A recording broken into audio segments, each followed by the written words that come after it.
Welcome to the square spiral garden.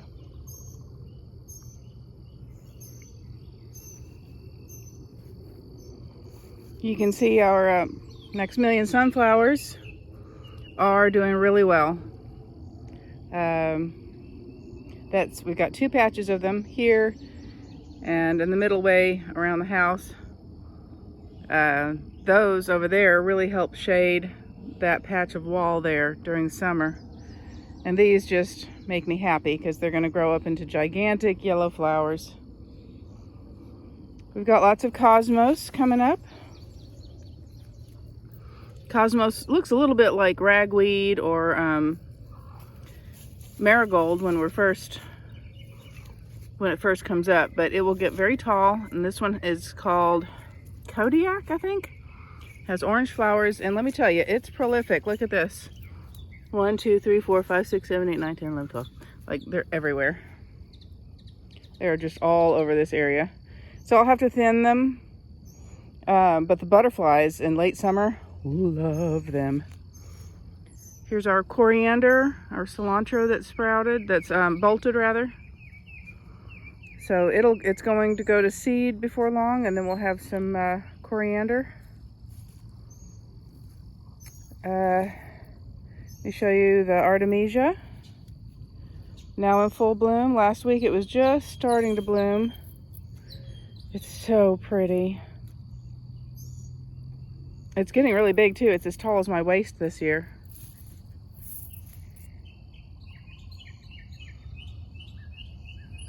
We had a couple of little apples up here. Looking for some others. Yeah, there's some others close up to the top. There's none on this branch. That would be really helpful if they were growing here where I could easily get to them. And I don't know what that is, but I don't think it's a good thing.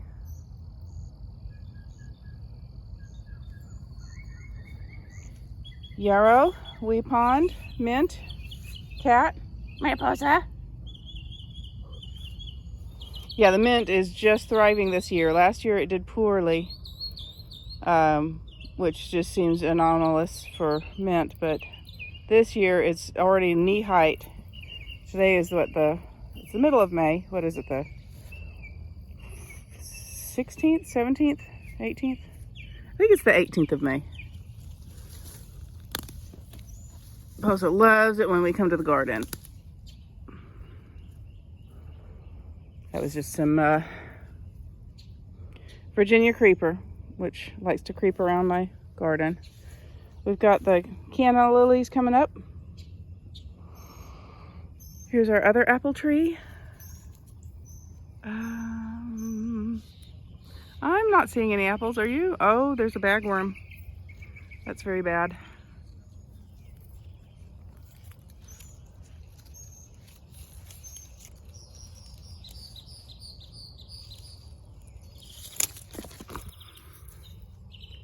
Bagworms.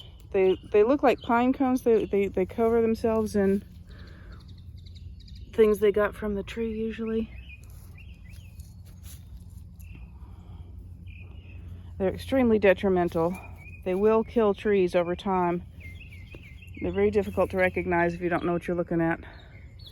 Yeah, so I'm not seeing any apples on this one. Oh wait, there's one. There's one. One little tiny apple.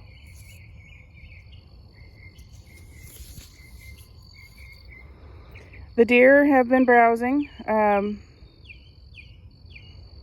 They start on this side, they come around the end of the fence and they start on this side, and then they just went through and took the tops off of a lot of different plants.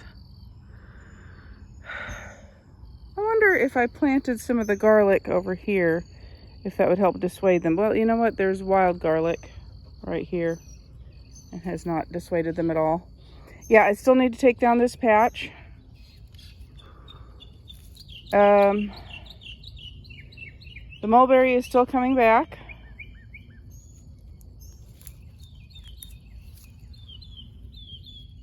Coming back from the roots.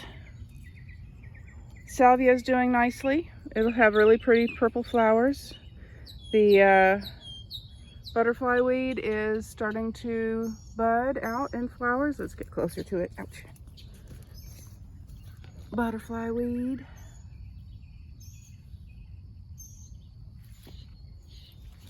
Our hazelnut tree, looking gorgeous. The garlic, almost as tall as I am, it's up to my shoulder, and these are the flowers. Here's one that's actually starting to bloom, burst out in bloom. The flowers are really very pretty, and they're also edible. And then when they turn to seed, those are edible as well. This is such a helpful, useful, easy to grow plant. It comes up in late spring. It's a garlic, but you don't necessarily eat the bulbs. You can, but what you do is you eat the leaves when they come up in spring, and then as they grow stalks, you can eat the stalks. And then you can eat the flowers.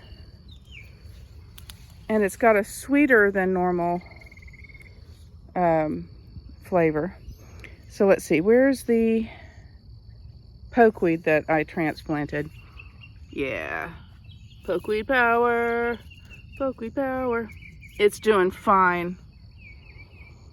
Got lots of wild violets over here. I eat the leaves of the wild violets, the young ones. They're very good as a salad or in a sandwich. That was where I dug up one of the elderberry. This is the baby, the second baby elderberry. I think we actually did get one umbrella of fruit off of him last year. And this year he's bigger and he's got more friends. They're just prolific. It's wonderful. It's really wonderful. Pathway's a little crowded here. Now I did come out and just free seeded some, not kale, mustard seed throughout here. I don't know if they'll sprout or not. I had plenty and I thought it would be an interesting experiment, see if they would grow. Here's our parent elderberry, also blooming out everywhere. We've had a good year so far and everything. Oh, these two are getting ready to meet. I'll have to clip this back. Here's our mugwort that I transplanted over here. Here's crazy stuff that I have not made any decisions about. Our second hazelnut.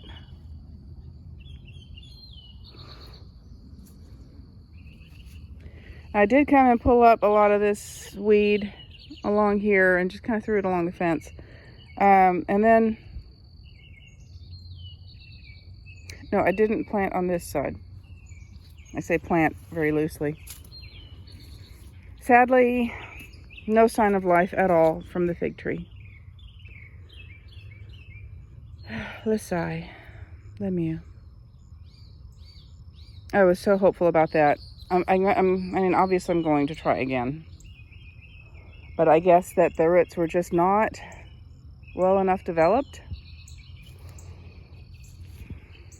No matter what I do, these guys fall across my path. They know where my path is, and they're just like, hey, we can go right across it.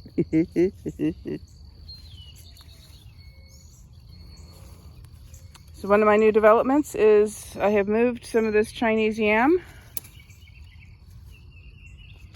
Here's some more deer damage. They just took the tops off of a lot of plants around the garden. Or asparagus just laying around.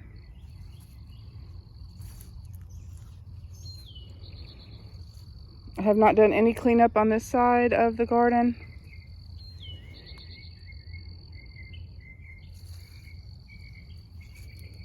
I say not any, hardly any. Here's our raspberry with goldenrod, also showing some deer damage. And I don't know what that is. It'll have to come out at some point.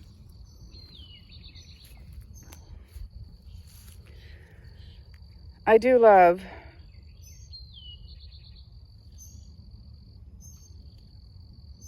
this tree. But I don't need it in my garden.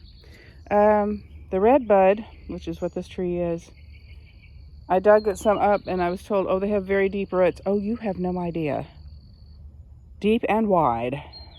I had one that was about 2-3 years old, and I kept cutting it back, and it still had rooted way out in every direction, and it just like pulled up. It was smaller than this where it had grown back, but the roots went out like 3 feet. Bug, get off my face. Okay, serviceberry.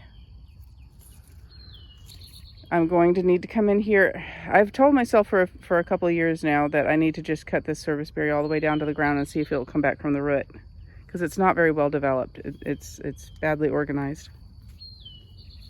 Have I done that? No. And oh, we got some fleabane out here. That's so pretty.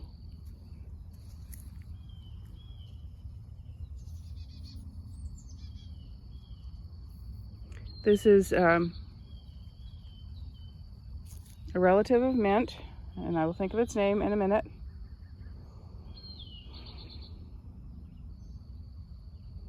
Yeah, well, I'll think of its name later. We've got another nice stand of goldenrod out here. Wonderful for pollinators, and it's native. It gets a bad rap because it blooms the same time as ragweed, when ragweed is at its peak. But ragweed is basically invisible. Look at this. Look at this guy with berries all over it. Look at you. You're so pretty. So I was very happy to see that there is another clematis hiding over here. Monarda. Bee balm. That's what this is. Bee balm. Monarda. It's hard when they have two names. Oh, we've got another shoot coming up here. This is really good. So these guys are storing up enough energy. I'm hoping I'll be able to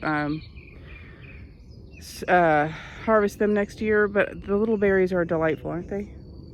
And I think I booby-trapped my way across over here when I was weeding the other day. The roses.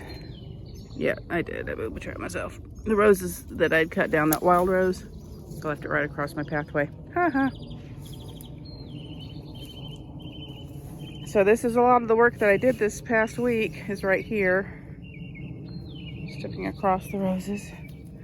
You probably can't tell, but I've put furrows in and very lazily. There's a theory that your garden should never have bare dirt. So I put seeds in. I've tried this before and they got shaded too badly. This is also a shady place because of the grapevine. Oh, speaking of grapevine, the grapes are developing nicely.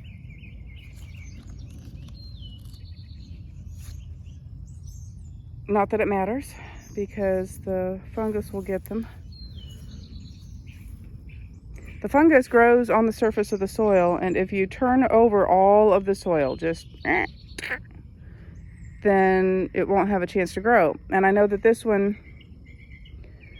when I blew in a lot of leaves a couple of years ago on the other side of this fence, it did a little bit better that year.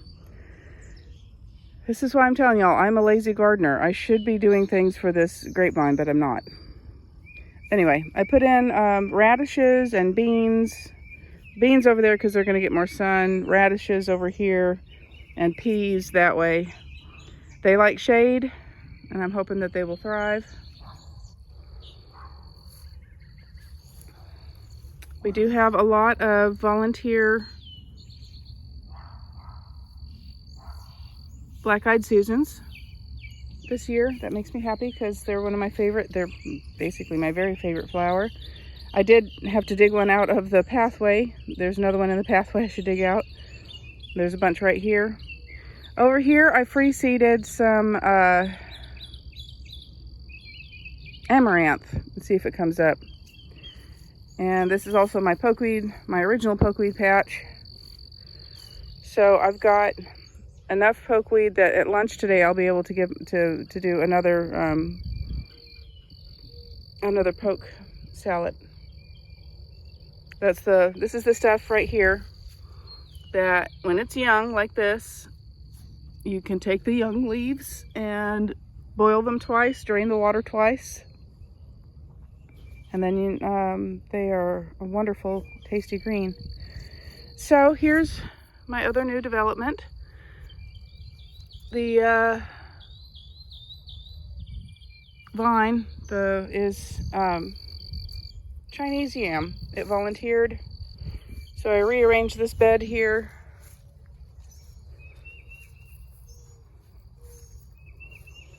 And I put some little ones in here. I'm going to train them up this trellis. And then I've got some larger vines over here to train up. That one, the base of it did survive.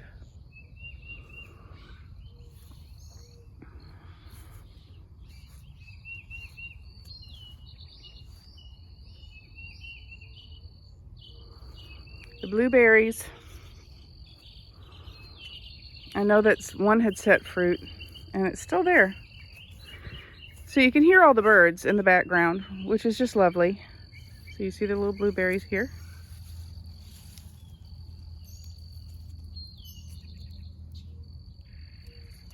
Oh, you have lots of blueberries. You have lots.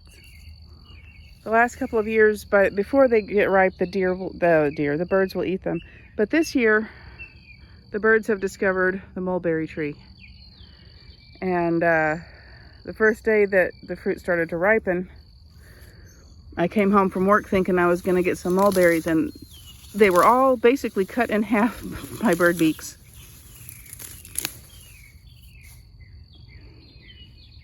Since then, there's been so much fruit that they haven't been able to eat them, but I suspect they're going to like call all their friends like, oh my God, smorgasbord.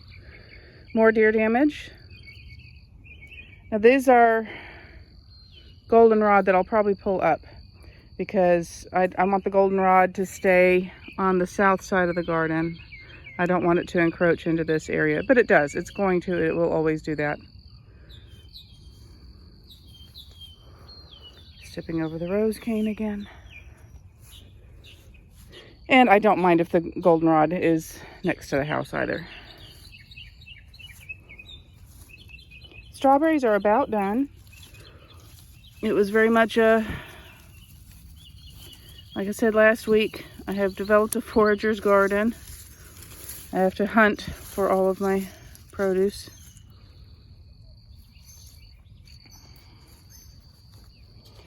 The woad, look, there's a second blooming of woad. How pretty is that? It's setting seed and it's blooming a second time.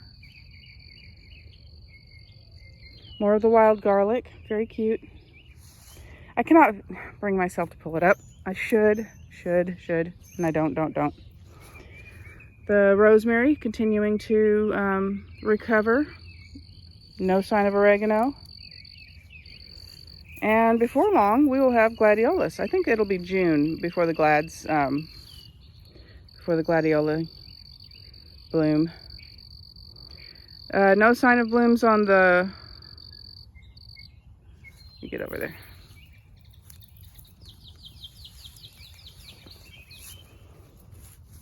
Oh, the purple coneflower is starting to flower, and I think that they're doing all right. They don't seem to have the disease. And then my daylilies, no sign of blooms on them. So here we are in the center of the garden, the center stone. And it's a beautiful day. We had tremendous storms. And then, since then, gorgeous weather. All right, be well, y'all.